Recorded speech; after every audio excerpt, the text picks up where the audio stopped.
Ok, nous sommes maintenant au niveau de la rotation du centre O. Alors la rotation c'est quoi?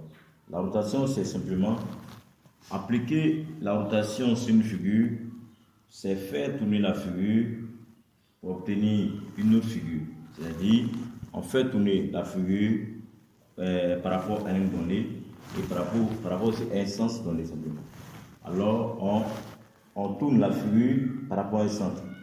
Donc ici, on va dans le plan complexe, on sera toujours dans le plan menu de repère autonomie directe, OEG.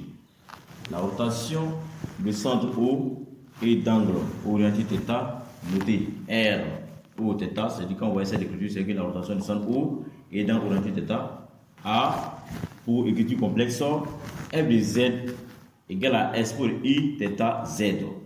C'est-à-dire S pour I θ Z, ou on peut aussi avoir Z' égale à cosinus θ plus I sin θ Z, parce que vous savez qu'il y a un lien entre l'écriture exponentielle et l'écriture trigonométrique d'un nombre complexe. Donc il y a un lien.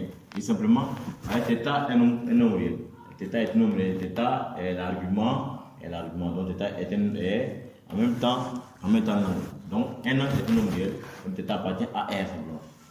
Maintenant, on va montrer comment il faut déterminer l'écriture. On dit exemple. Le plan est muni d'un repère autonomie directe OEG.